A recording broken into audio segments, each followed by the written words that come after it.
Hey guys, it's Danny. Now, the holidays are in full swing here, and I think it is super important that each and every one of you has a tried and true, no fail, simple to make, clean and delicious cookie recipe in your pocket. So for this quick bite, I'm showing you how to make my favorite chocolate chunk cookies that just so happen to be gluten-free.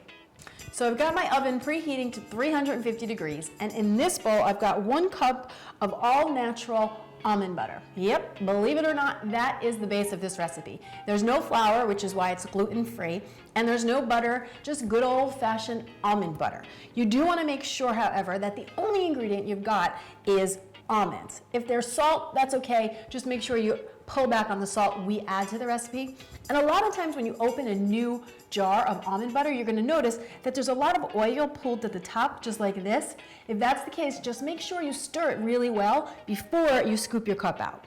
Now to this I'm adding 1 egg, a teaspoon of baking soda, 1 teaspoon of vanilla extract, teaspoon kosher salt, and 3/4 of a cup turbinado sugar, which is sometimes called sugar in the raw.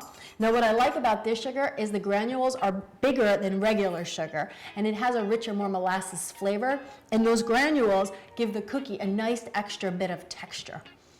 Then grab a spoon and we're just gonna mix this all together until everything is well incorporated. Takes a little bit of muscle. Now, if you did not have almond butter, you really could make these with any nut butter you had on hand. So peanut butter, sunflower nut butter, anything of that nature will do the job. And these are the world's easiest cookie to make, so bring the kids in the kitchen. No fancy tools needed, a spoon and a bowl. That's all you need, guys. Once you've got it all incorporated like this, we're gonna add in 3 ounces of fresh chopped dark chocolate. Not chocolate chips. Chocolate chips will not yield the same result. You want to use fresh chopped dark chocolate. One of my personal favorites is the big 1-pound dark chocolate bar from Trader Joe's. It's $4.99. It's delicious. I keep it in the cabinet. It's a pantry staple. Now, once you've got all the chocolate worked into the dough, you're ready to drop your cookies onto the pan. Now, I've got a rim baking sheet lined with a Silpat mat. You could also use parchment paper here. And if you didn't have that, you could just spray your pan with a little nonstick cooking spray. Does the job.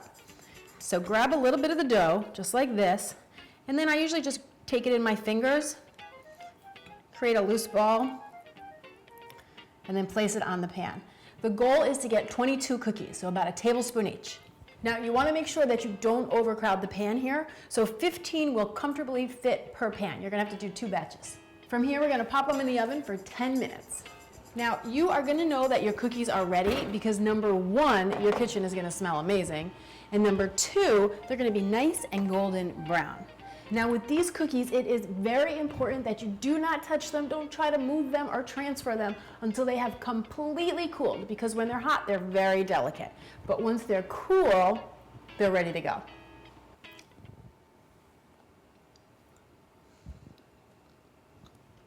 Honestly speaking, best chocolate chip cookie on the planet.